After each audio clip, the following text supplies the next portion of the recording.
Good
morning, everyone. Welcome to There is Gold in the Welsh Valleys, The Future Now webinar, hosted by the CMI Wales Board.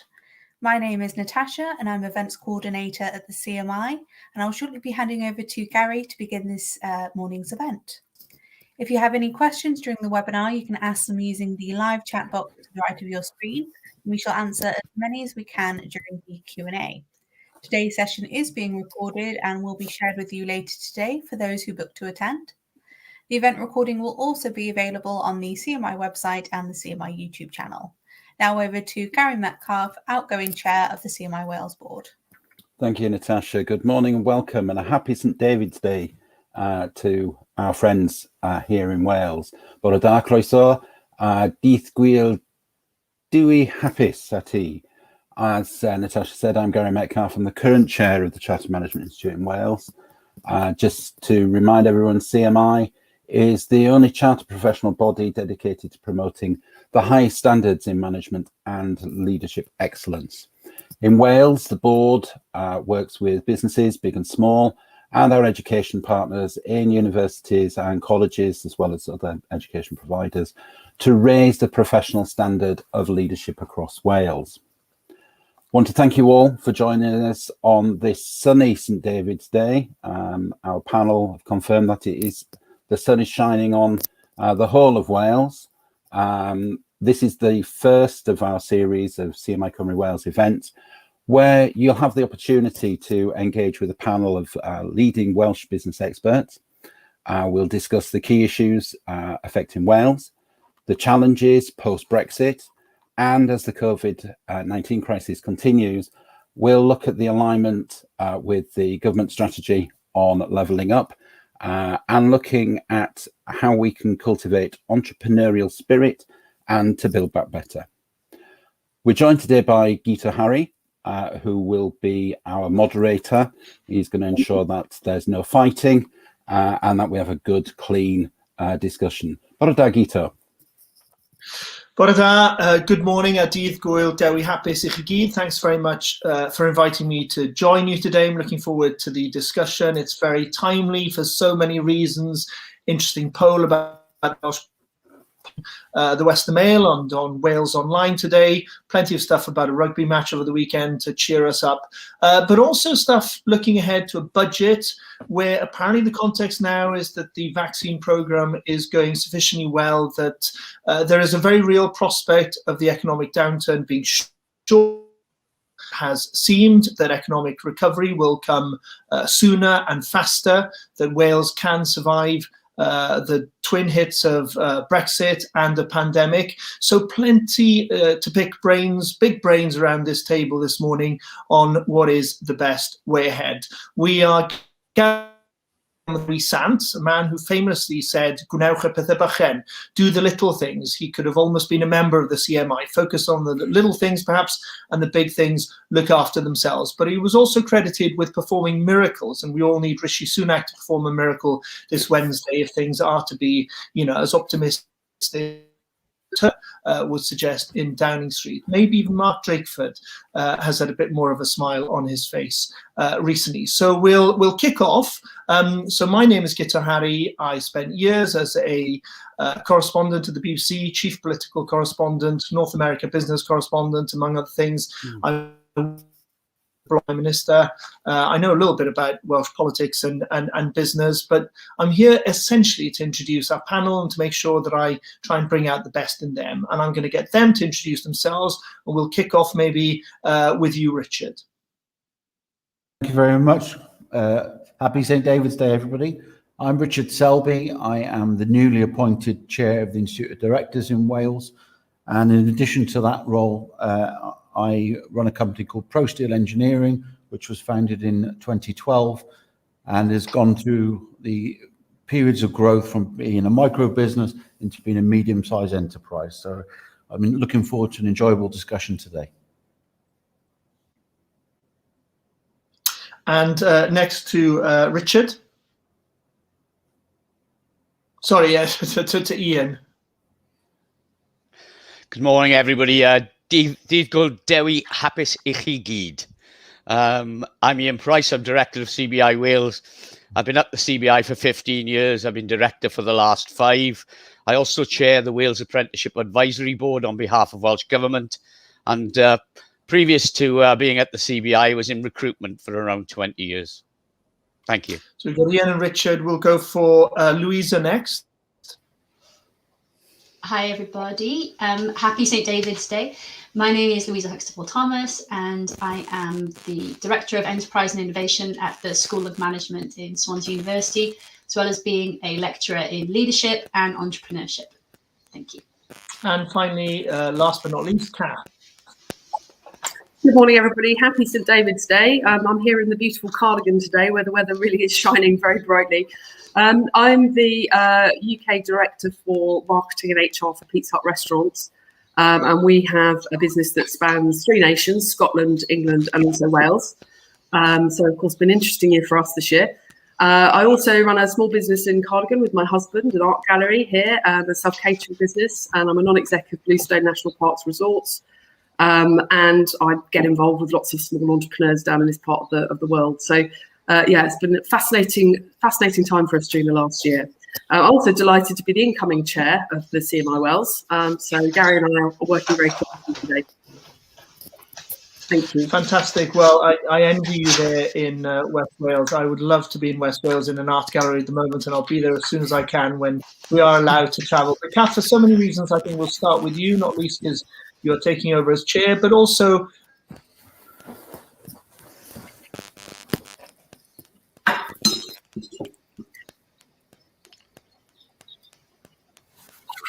Oh, I think Peter's a bit stuck. you going now, and what gives you hope, I guess, after what's must have been grueling? Yeah, I mean, it has been a heck of a year. I mean, not just for us, obviously, for every business pretty much across the UK. I think with hospitality, it's been quite a black and white experience because you can either be open or you can't be. I think, one of the big challenges for us during the last year was literally, I think, Saturday before the lockdown, we took about £1 million. And then the Monday going into the lockdown, we took about £30,000. And then we took nothing. And of course, during that period of time, we didn't know what would be happening, and furlough wasn't around at that point, and we had nearly 5,000 people to communicate with and to try and explain. And I think sort of during the course of the last year, communication and engaging with our teams has probably been the most important factor, as we've had to sort of manage the various rules and restrictions across the 3 different nations that obviously at many times have been very different. As a business operating in 3 nations, that's probably been our biggest challenge, and keeping everybody on board and taking the fear factor away and trying to keep it fun and positive has been the biggest thing for us. And how hard will it be to get people back to working at full throttle, if you like? What will be different about the way you work going ahead? Well, again, it's what we've tried to do is, as people have been on furlough and not working, make sure that they keep developing themselves. So providing access to things that can keep you, with a sense of purpose and keep sort of achieving something every day. In our sort of head office functions, when sort of flex furlough came into being, we've looked to rotate people's working patterns. So even if they're only working a day a week or 2 days a week, try and get them back so that you're kind of keeping the working habits going, really. But it is going to be a challenge. And I think, every business actually, needs to take some of the learning from COVID and not go backwards after all of this. And really sort of think about some of the support structures in place to help people to get back to full throttle, as you say. But as I say, I think that right here, right now, it's about keeping people engaged, trying to find the fun where you can, and sort of celebrating small wins. Richard, sectors, what have been the learnings from your side on how to confront them so that you can, build back better, as the saying goes? I think, we came into the crisis, I suppose, with a fortunate position that we had an order book. So we had, on the 24th of March, we had something still to do, albeit we had to change the way in which we were doing it. And clearly the biggest priority was the immediate health and safety challenge with which we had to reconfigure our operations. That said, that was an evolutionary process over about 6 to 8 weeks and ongoing in order to get all the processes and procedures and behaviours correct. However, I think one of the big things that we recognised quite quickly was that we were going to have some more time, because rather than driving somewhere to come to an event like today, we were going to be able to do things that perhaps we wouldn't be able to do before, because we could do 5 meetings in a day rather than 1 meeting in a day. And a lot of that made us look internally at the processes and the procedures, not just COVID related, but the things we were doing, and questioning why we were doing things the way we were doing them. So we actually got some of our youngsters involved to sort of get us a bit up to speed really with our tech and how we could streamline operations to make ourselves more efficient in the future. So I think the big learning for us is using that time and then taking that benefit of that time to make our operations stronger in the future. Endured the last year, and as businesses, they will have just basically put things on hold. What do you think is it that encourages people like you or your firm to make a virtue of a necessity, which is essentially what you've described? I think, like, this is a leadership conference, and this is what we need. What we've recognised is that during the pandemic, everybody's had to step up to the plate. So as owner managers, we've almost initially had to take ourselves out of the running of the business. And you could probably, I think people here could probably accuse us of getting a bit too involved at times. But we haven't been able to do that because we've had to be going through the processes of, how do we position ourselves to be successful at the end of the pandemic? How do we position ourselves if it all goes wrong and we have to close? And what does the middle ground look like? So, whilst we're playing those scenario plans, we don't want the operational management to get too confused and distracted by that. So they've all had to do more of what they're supposed to be doing rather than us getting involved in meddling. And I think that's something as owner managers that we're going to take forward, really, is to allow people to do their jobs a little bit more and us focus on where we're going to take this company in the coming 12, 18, 24 months, really, and make the best of what Build Back Better will look like for pro-steel engineering in the new economy. Ian, that's sort of stepping up to the plate. We're going to dwell on this a little bit later on, but, the manager, as we say at the CMI, of course, what has enabled some to step up to the plate and others not to? Can you put your finger on something that's already apparent about the firms that will come out swinging from this lockdown and those who actually may not come back at all? I think it's subject. A lot of it, unfortunately, is down to the sector that you're in as much as it is to the way you run your business. I think it's obvious that certain sectors, businesses like Richard's, have been able to trade through the pandemic, whereas a lot of businesses in some of the areas that Kath operates in, their businesses are now currently dormant. So it's really hard to know how they come out of that situation. Businesses have been supported quite well by government financially. We've already referenced the furlough. I don't think many businesses would have survived without furlough, particularly in tourism, hospitality and leisure. But there's been a lot of other money out there as well. And the challenge is that getting the balance right in how much money you take. I think I've noticed this time round with the different tranches of funding being offered by the various governments, the take-up hasn't been as great. And I think businesses now feel they're probably geared as much as they could and should be. and I now just want to trade. But I think, you know, some of the stuff that's gone on during this pandemic is absolutely incredible. When you look around at what businesses have been doing, how they've been operating, Richard gives great examples there. You know, the amount of communication that's going on. We've learned so much. And I hope we capture that. And I think there's a strong feeling we won't go back to business as usual. You know, that's not going to happen. We've learned a lot, and we want to hang on to the good things. And I think jumping in a car and driving up the M4 and being stuck for 3 or 4 hours is one of those things. Hopefully, we'll never have to endure again. So, but yeah, lots have been learned, and I think there's lots of positives for businesses to come out of this. But undeniably, we're going to lose some businesses, sadly. It was very good of you not to mention the Bryn Glass tunnels, but we all know where you get stuck for all that time in general. Kath, for universities, Louisa, for universities, it's been a tough old year. I've got 2 sons who are at university. One was able to go back.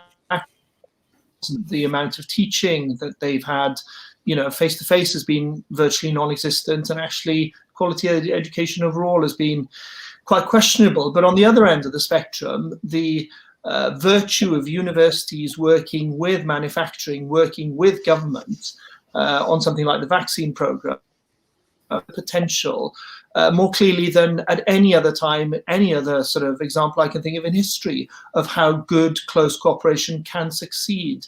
What do you think are the learnings for you and your sector over the last year?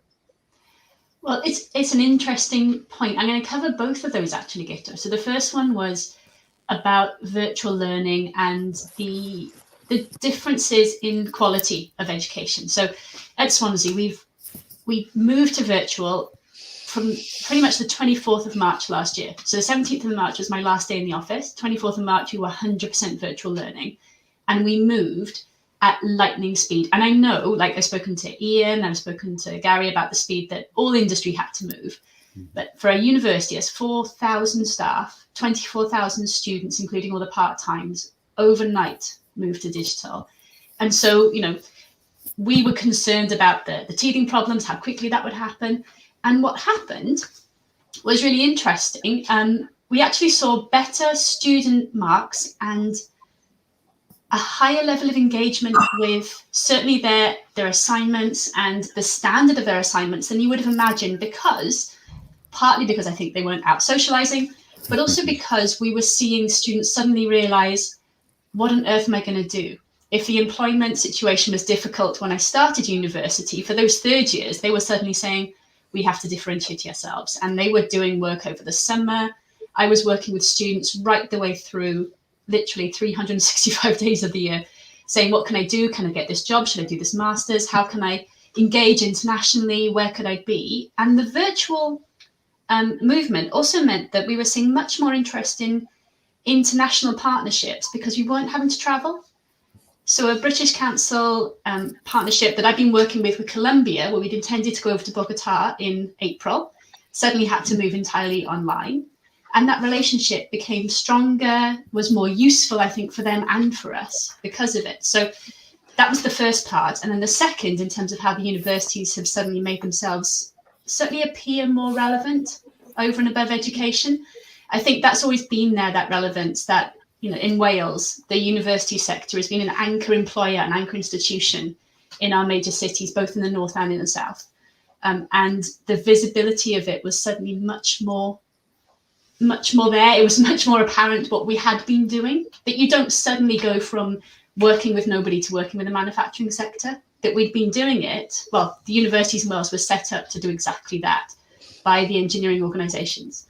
So for us, it was a case of let's show what we can do, not let's show what we wish we could do.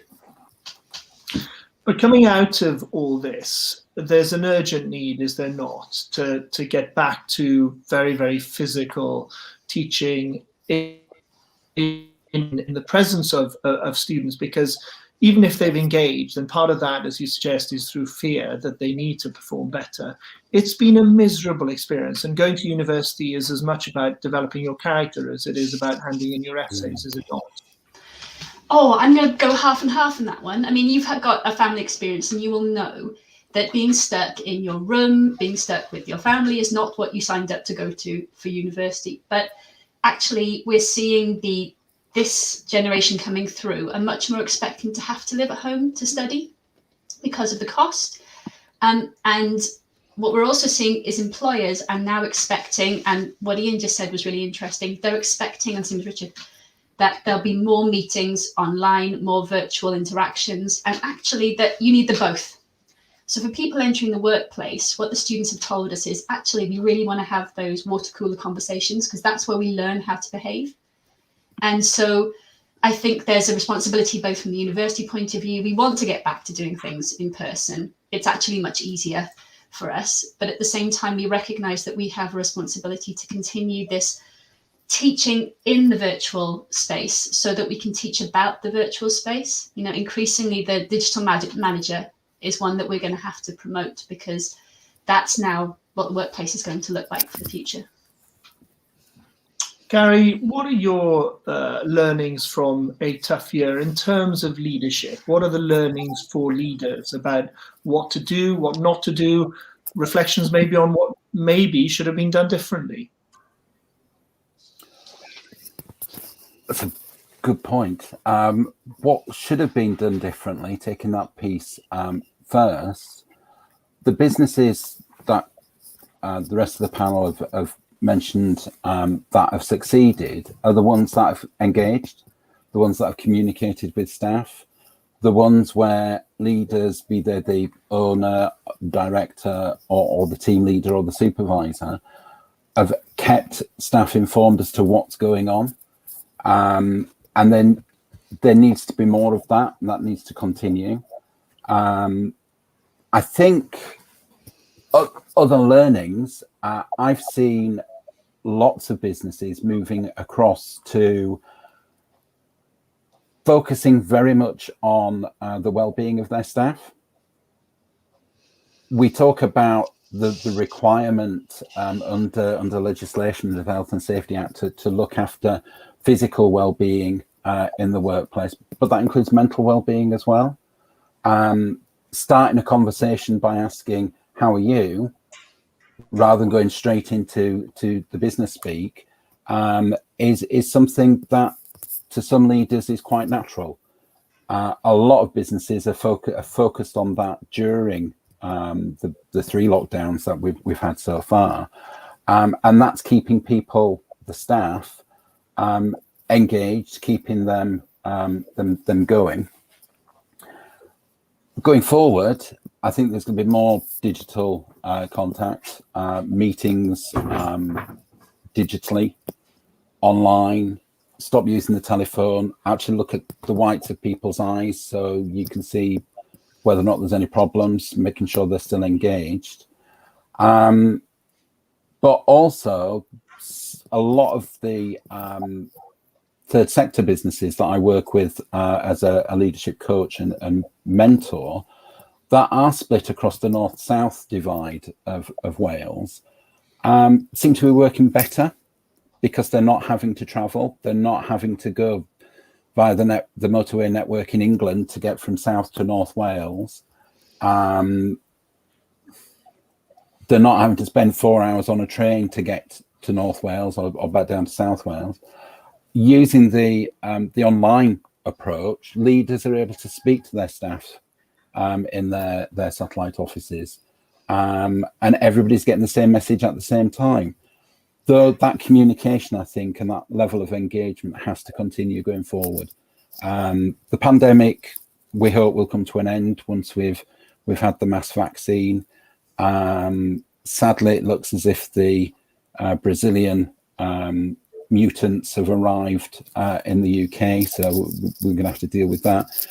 But will there be a COVID-21, a COVID-22? Who knows? But we need, I think everybody said that, we need to continue going forward and take the best bits of the last 12 months and as leaders, make sure we continue doing that because it works. Kath, how important is sort of psychology in the sense of being realistic, but also offering hope and hope that things are worth hanging on in there for? at the end of the line. It's been a tough one for the government. We won't get into that discussion, but you can't just tell people it's all hopeless and you might as well pack up for the next year. You've got to offer them hope. How critical is it now for the next stage of actually getting people pumped up again and fired up to sort of go back out there, having been sort of locked away for so long? Yeah, I think it's a great question. I mean, when we started this, it was a bit like a sprint, wasn't it? None of us really thought this was going to take a year or years. And now we kind of feel like we're partway through a marathon and we don't really know where that finish line is going to be. And it might keep moving backwards. So I think, the psychology of it, I mean, again, it just helps if you know your teams and know your people. And, a bit like a performance coach, you can then judge how much energy they have left and how much you can stretch them for performance and how much you just need to listen and empathise and work out what works for them, really. So, I mean, it is very much about the sort of psychology and positive mindset, positive psychology.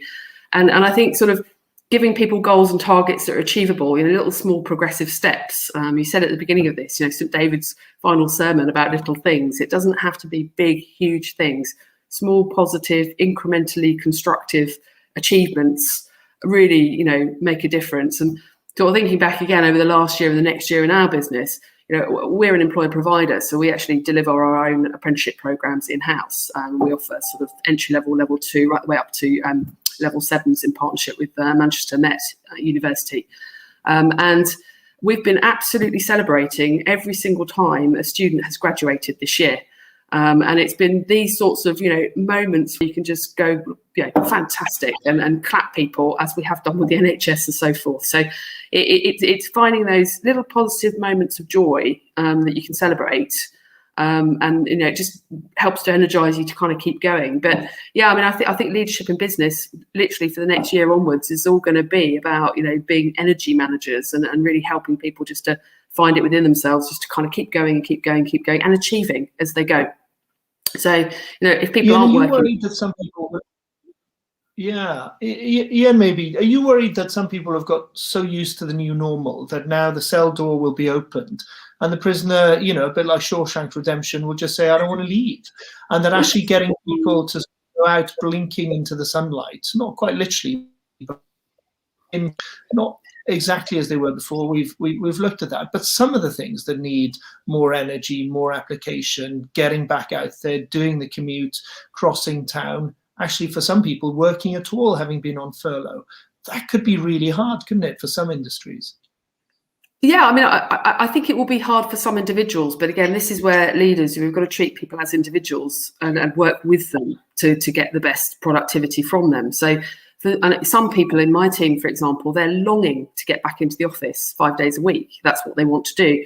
They're very social beings. They want to be back. Others, they don't want to do that. And I would say the majority of people actually want to stay flexibly working. So part returning to how we were before, but not fully.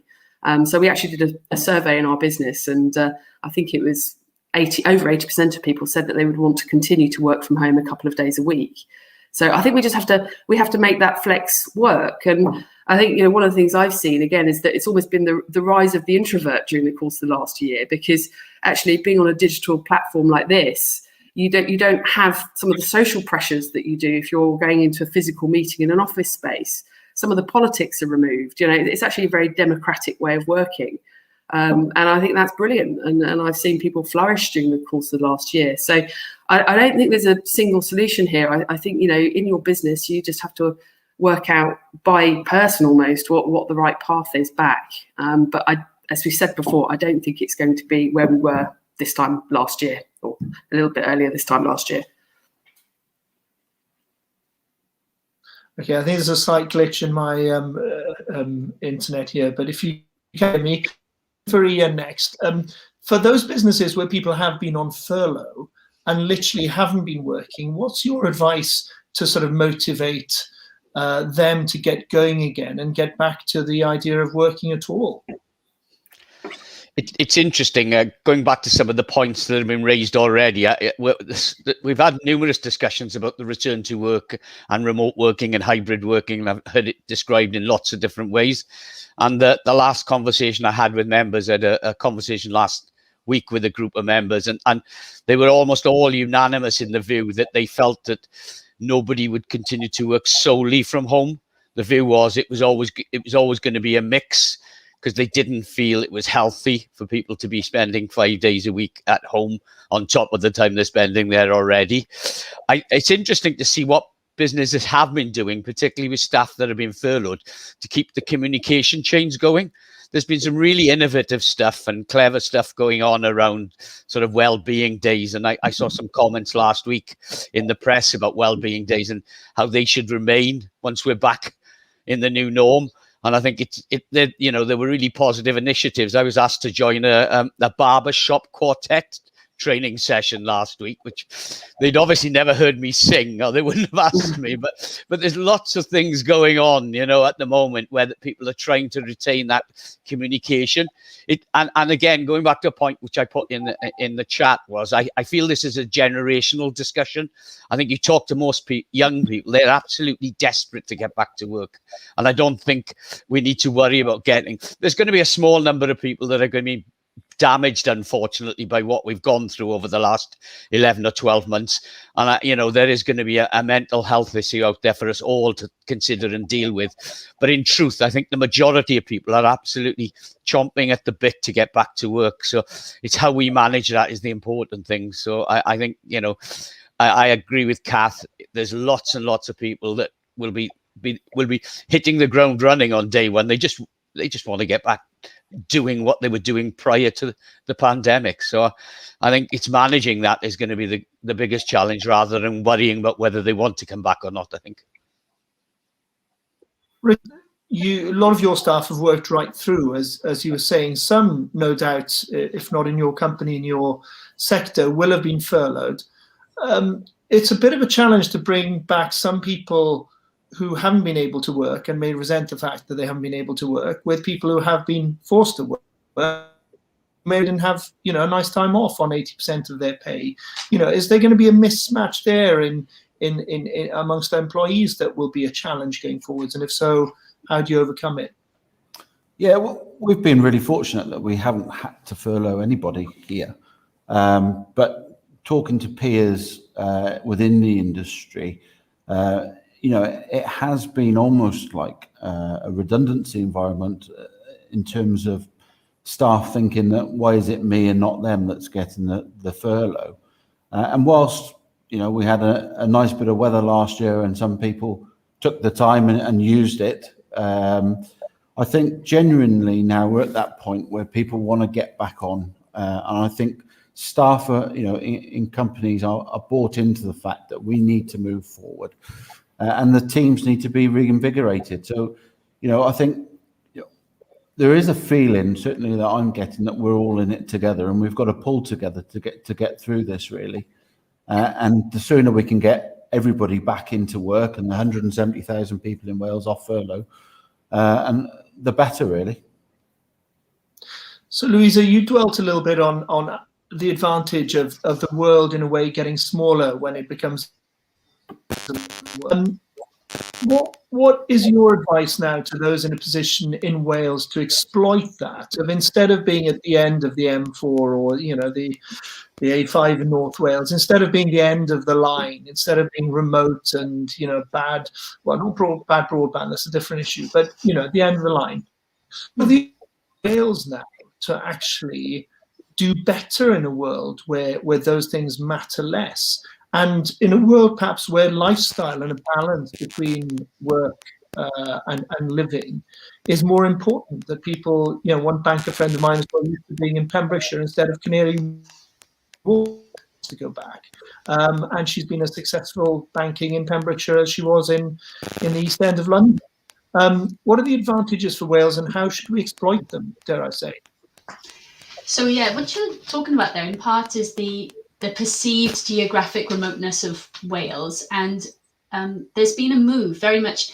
Pembrokeshire as a county has been taking advantage of the fact that you can work from Pembrokeshire in London, or you can work from Pembrokeshire in Amsterdam. For quite a while, but up until now, the impetus to do it, the proof from the larger organisations wasn't there. And I was talking to the Chief Operations Officer of Fujitsu UK who's in charge of a lot of their business operations. He's recently moved to another firm, but he said the speed that they moved their large organizations was over a course of maybe a couple of weeks. And they moved giant call centers in Australia online to working from home, but they don't now need to move them back. And so large organizations are saying, well, why have we got this huge estate that we have to look after? You can all work from home. And they're now incentivizing people. So for those large employers, I think that's an easy win on both sides. For the medium-sized firms like Richard's and the ones who are involved more in the foundational economy, I think there's an opportunity here for that mix.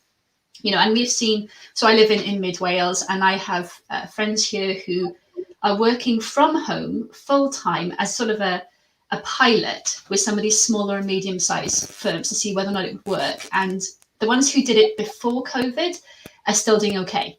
And now there's an opportunity for the others to catch up. But I think what we need to do is think about, well, if this allows us to live in Wales and work in England, does it allow to live as Wales and work in New York? Or, look for employment globally. And the way to do that, I think, is to match cultures. So coming back to the leadership conversation, what's the culture of the leader you're happy to work with? Before it was, how quickly can I get to work? What's my commute going to be? If we don't have to think about that anymore, then we've got a better match between not just personalities, but workplace culture. And that's so important for leadership. The university's moved its leadership teaching very much towards leading with integrity. What's the match between my values and my leaders' values, my values and my organization's values? Are we heading in the same direction? Because that means we're going to be more motivated, more efficient, and more able to do our jobs. And I think this now enables that mindset. Whether or not we start falling backwards into the more corporate, Wolf of Wall Street behavior, I have yet to see. But that's my sincere hope. And it's certainly our hope from the educational sector. I'm tempted to ask Gary to lead us in that Wolf of Wall Street sort of chant, but I won't inflict that on the audience. But Gary, your thoughts on how Wales can take advantage of this new reality that actually, when I left Wales, it was to cover Wembley, so the place to cover politics was Westminster. But if you're a graphic designer in the middle of Ceredigion now, you could be pitching for the biggest the world from your shepherd's hut. Or whatever. So what's your advice to those who are in a position to maybe take advantage of this, build on it, consolidate what last year? I think I need to address the shepherd's hut first of all. Mine's full of shepherds, so I won't be doing anything graphic illustrating from my hut. One of the things we in CMI Wales have been looking at is the shifting leadership culture across Wales. Not just looking at those over the bridge, as our First Minister refers to the UK government as, but also looking at that north-south divide within Wales.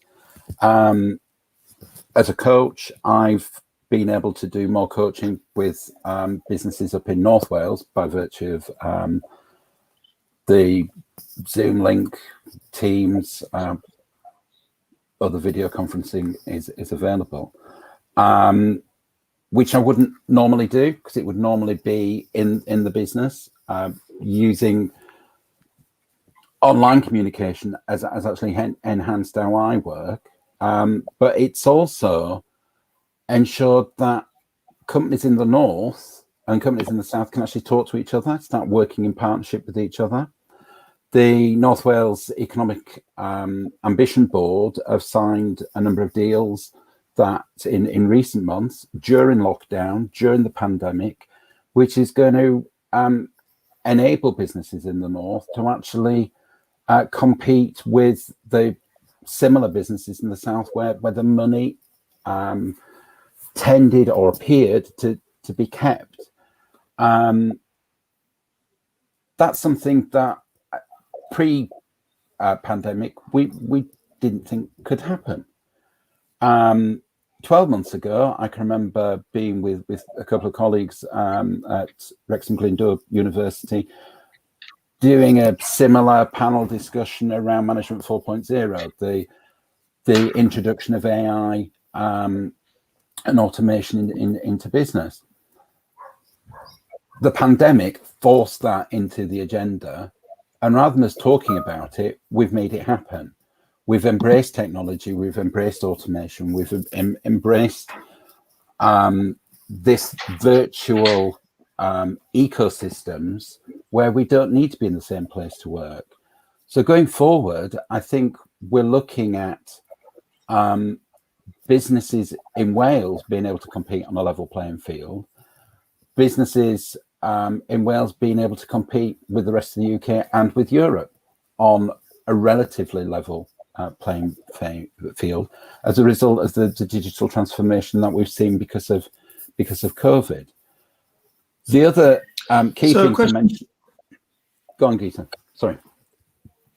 No, there's a slight glitch again there, but I was going to go on to Ian on that and the opportunity now, perhaps not to witness the sort of brain drain that so many sessions like this have been focused on over the last few days, but talent grab that is now open to Wales from a world where, you know, the big jobs and the FTSE 100 companies, bar one in Wales, are not the other side of Offa's or indeed the other side of the Atlantic. What are the opportunities, Ian, for a talent grab now? Yeah, I just quickly pick up on Gary's point about North Wales before I go on to the talent grab one. It's interesting that our North Wales members have never felt more engaged with what's going on in Wales now than they've ever done. So if there's another upside to the pandemic, you know, it's less of this us and them now, because when you arrange something like this today, there's no geographical barriers to anybody being there. So that's been a positive.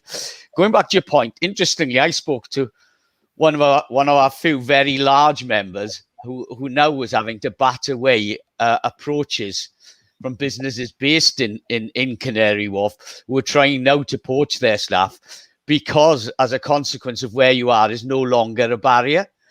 So it's a two-way street here, and we need to be aware of that. And we need, because quite clearly the businesses in London and the Southeast pay far bigger salaries than probably what businesses in Wales pay. So we've got to be slightly careful with this, that it can cut both ways. So there is a danger here. Wales has always traded on the fact that it's a really nice place to live.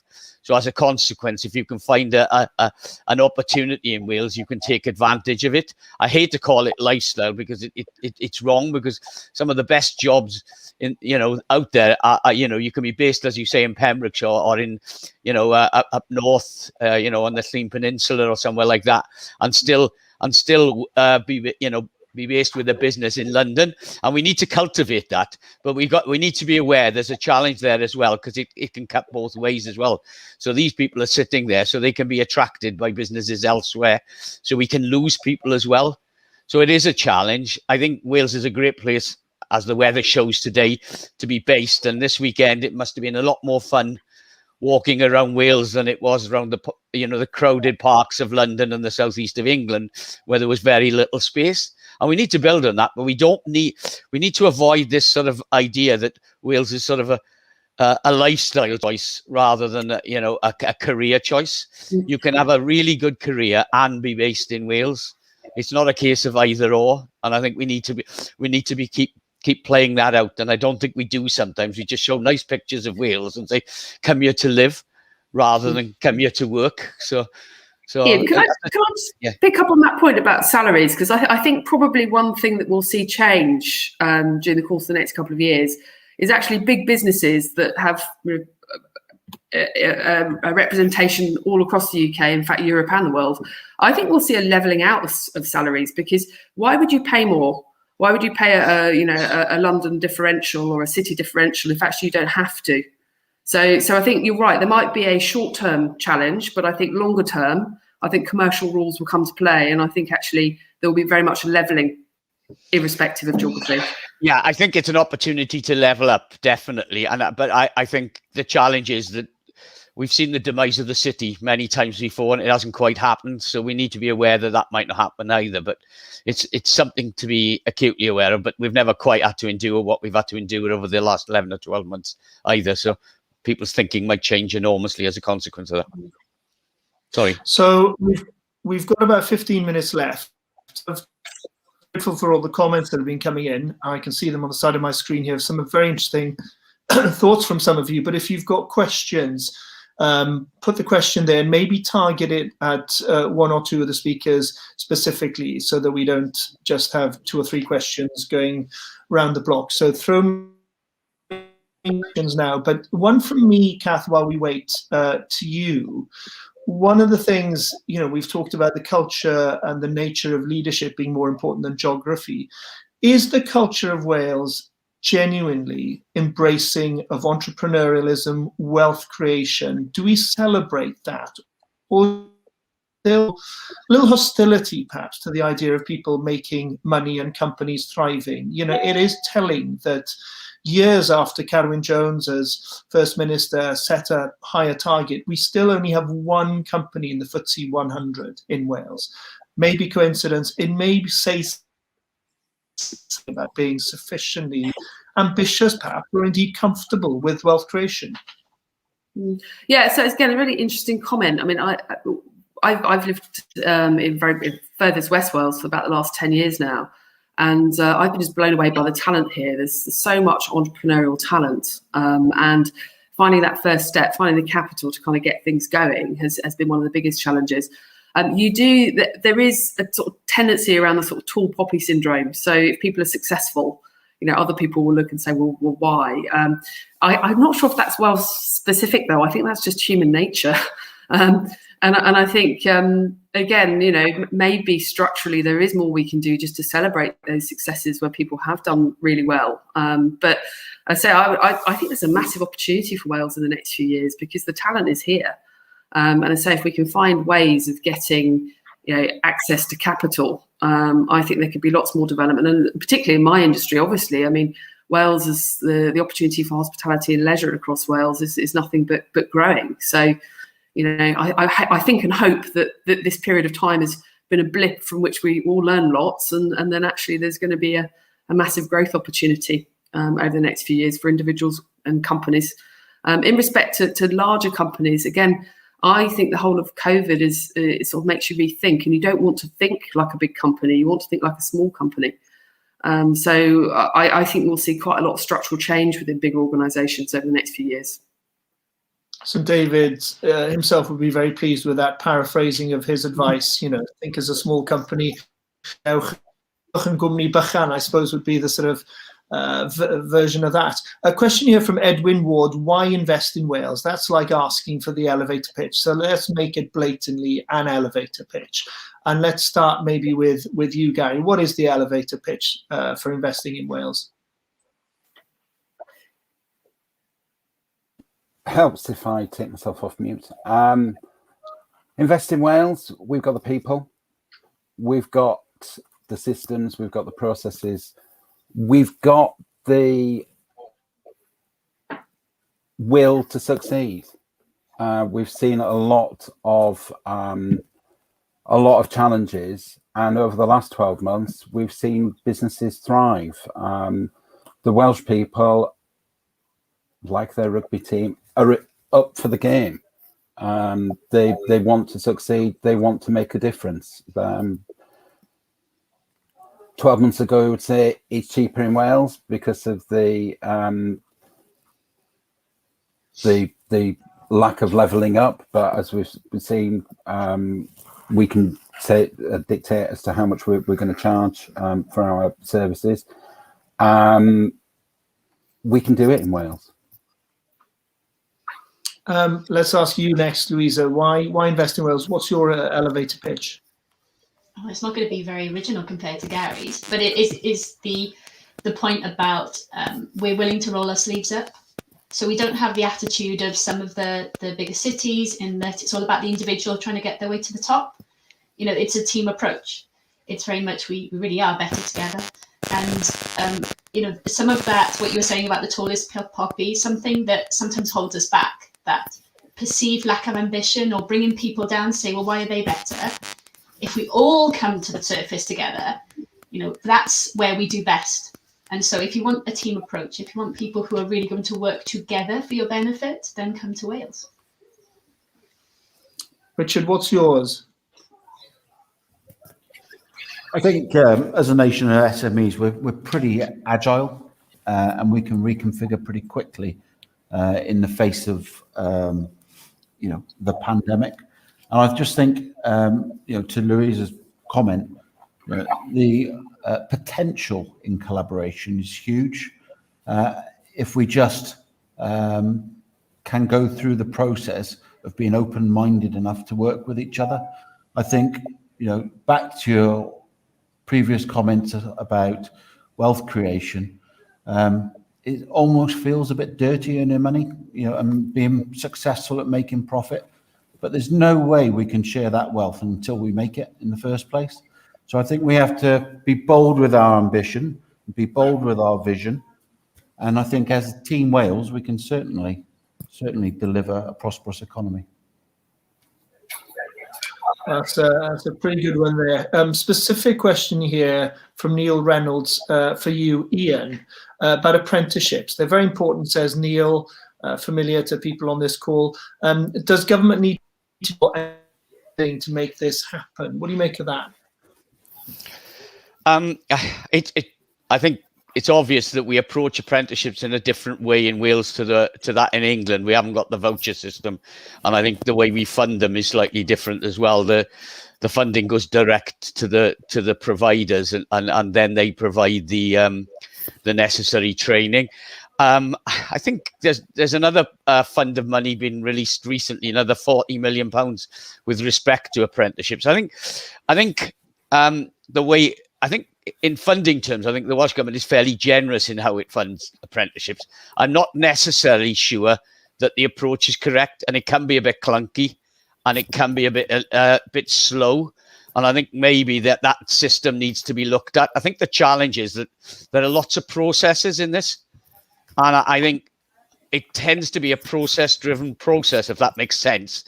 And as a consequence, it takes far too long to change things. The perfect example now is we're talking about a green recovery. There's lots of talk around a green recovery, but are our training providers geared up for it? And the length of time it takes for them to be geared up for it, the whole situation will have moved on again. And I think we need to speed up the process. Now, quite how we do that, I honestly don't know. But I think removing some of the process might help. But, that's one for the governments to decide. But certainly for me, we've got to get a bit more agile and a bit more adapt, at this than we are at the moment. And I think we'll get better at it. But on the whole, I don't think it's a funding issue. I've always thought that the real lesson with process should be slave to outcome, not the outcome conditional on the process. But so often the process seems to take over. We've got a question here from Will Smith. I take it it's not the guy that I have playing in the background when I try and do my workouts here. So Will Smith, who's asked a question here, for each panelist specific sector, what is the one ask for the Chancellor at the budget on Wednesday? If Rishi Sunak is on the line, what do you want him to hear? Let's start with Gary. I would want him to continue furlough beyond the target date that he's got at the moment, to allow businesses to slowly come back to full capacity. Ending it on a given day when we've still got staff furloughed is going to be problematic. I think we'll lose more business. So Rishi, I know you're listening. Please don't end furlough when you're planning. Extend it, gradual return to business. Louisa, you go next. For me, I would say fix venture investment, and try and get our smalls up to mediums, our mediums up to large. The capital investment, not just in Wales, in the UK, needs to be fixed. The incentives aren't there to move money into venture in the way that it should be. So absolutely, that's what I would say. We've got the ambition, we've got the ideas, we've got the collaboration. What we need is people to be willing to invest in that ambition. Richard, your turn. I think we need to move from the handouts to the hand-ups and start the trade out of the crisis rather than just helping people along. I think we need to make bold steps so that we give business the opportunity to earn their money going forward, with one exception. continued support for young people, because I think, you know, they're going to need ongoing support beyond, you know, when we deem this to be the end of the crisis. Ian, what would you say to him if you had his ear at the moment? I think I'm in the same space as Richard and Gary on this. I think furlough has to be extended quite clearly, but I think it's been a fairly blunt tool, and I think it maybe needs to be targeted towards sectors that have been particularly badly affected as we go forward. So specifically, when you look at aviation and the tourism industry, it's been a fairly blanket approach to date, but I'd like to see it and have it tapered as well. So you know, you're weaning people off it. I know that's an awful expression, but yeah, we need to be switching the support while it's out there to businesses now to help them to trade. And furlough's been great and it's done a brilliant job, but it's allowed businesses, dormant businesses, to continue to be dormant. And I think there's a danger around that as we go forward. So that's why it needs to be structured somewhat differently. And Kath, Rishi Sunak was very popular with your sector last summer when he basically subsidised eating out and indeed drinking out to a certain extent, if you think of it as an indirect subsidy. That, with the benefit of hindsight, hasn't seemed like the most brilliant idea. Would you encourage it, or do you have a different ask of the Chancellor now? Well, I think everybody's basically said it very eloquently. I think a tapering approach, you know, cliff edges are not good for business, and we have to plan a long way out. So again, we kind of need a vision that's not just a single year vision. We need to understand what's happening over the next 3 years. And that just helps us plan investment. So I would say think longer term. So I would really ask him to be setting a longer term direction than just one budget. Fantastic. Well, we do have an intriguing question here, but I think it's one for another session. Will Wales do better economically being decoupled from the English political system? I don't think that's an answer in 4 minutes with all the sort of arguing over figures, not to mention the politics of it. So perhaps one for another day. But thank you all very much for some really interesting reflections, thoughts and suggestions there.